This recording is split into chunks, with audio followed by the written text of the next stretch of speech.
Hey everyone, me Kevin here. Today we need to talk about weenie babies. But first, I want to talk about 3 things going on in the market, and then I'm going to talk about weenie babies. So if you're watching this in the future, just go forward like, 2 minutes or something like that. But let's talk about these 3 things here. Okay, number 1. When we have a stock sell-off, remember that it is very common for stocks to oversell because of margin. People get close to getting margin called, they panic, they sell, especially institutional investors with really big fat lines of credit, not to mention any names of people who might be very highly over-leveraged and frequently get called by banks to free up some leverage and capital. Come on.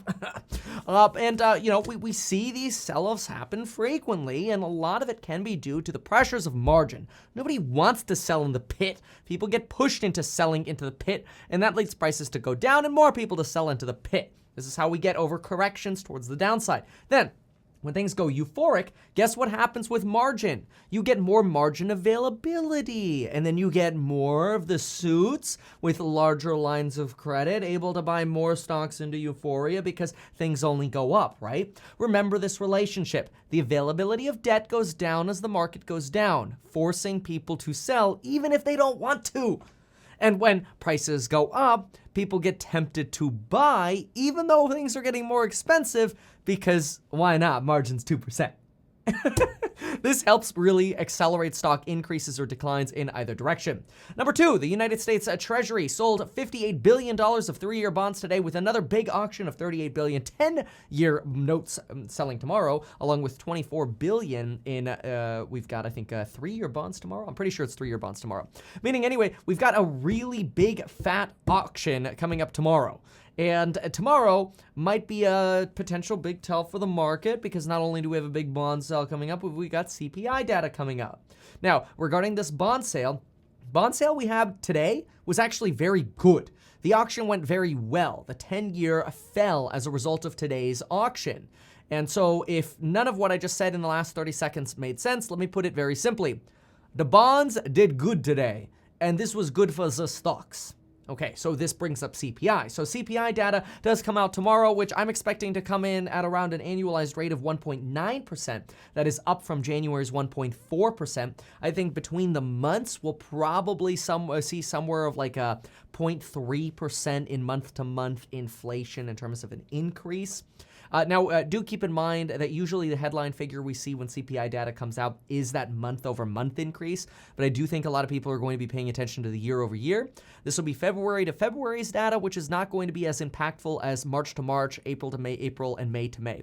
Those are going to be the nasty ones. That's when we're going to see like 3 or 4% inflation, but it's all fugazi because of the base effects of us looking to low numbers during the pandemic. Now, I'm not going to explain that because I've explained that many times on this channel, but in case you want, it's always nice to throw in a quote into a video, right? So here's Janet Yellen. Janet Yellen told us that faster inflation is not expected to be a byproduct of the latest stimulus package, and obviously, after Janet Yellen spoke today, and even after the market opened up this morning, we've had a little bit of a euphoric turnaround in the market today.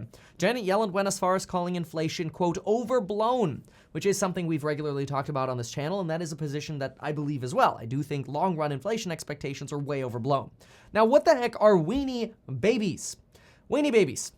And this has to do with some of the madness that's going on in the markets, which is why I'm also providing a market update here. Weenie babies are institutional paper-handing sissies who follow the trends because they care more about making fees and commissions than about actually providing returns. Why do you think institutional investors usually don't beat the market? It's because they're constantly reacting to whatever CNBC or Fox News are telling them to do. Why is it that yesterday on Fox News and CNBC we got, well, Tesla's sucking today. Hey, Kathy, why is Tesla selling off today? I mean, maybe you're a little too bullish on Tesla. And this is as Tesla's selling off hardcore yesterday, right?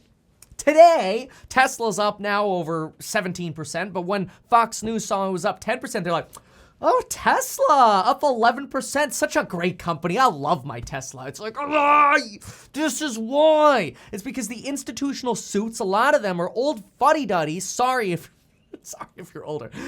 I'm talking about the suits, okay? This is specifically not targeted at age. It's targeted at the fuddy-duddies who are the institutional suits. They got their Bloomberg TV and their Fox Business and their CNBC up all day long, and they're not being critical about what's being said, and they hear, Rotation into value. Okay, rotation, cyclical. Okay, let's, we don't want to lose any clients here, so if our clients see this, we got to make sure our clients think we're doing this. Remember, put your I'm a suit hat on for a moment.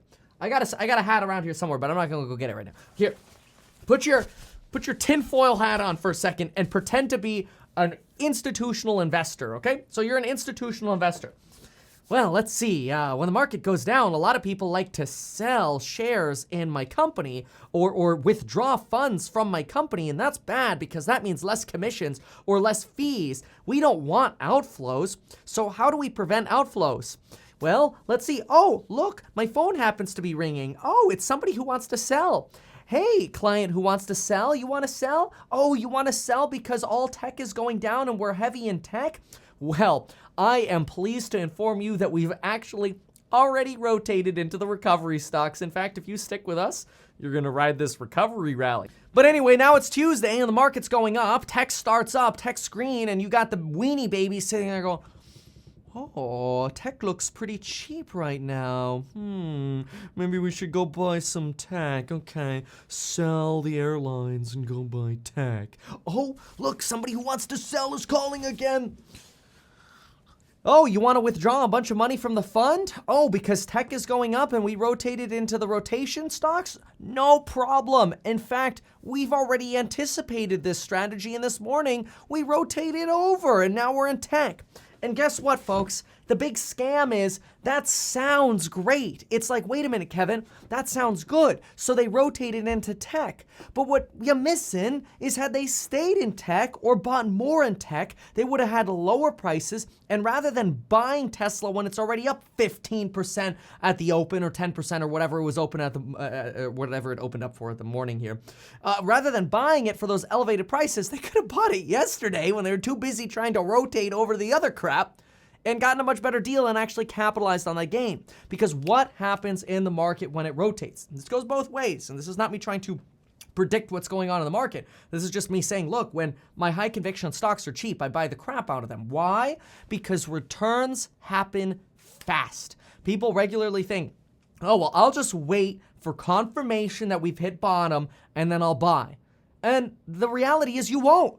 Because you're going to have a day like today where you're like, oh, damn, Tesla's up 10%. Well, it's going to hit another bottom. And then it goes to up 20%. And then it does it again, and then again, again. And sure, there's always going to be volatility. We're not here to try to be soothsayer of the market, right?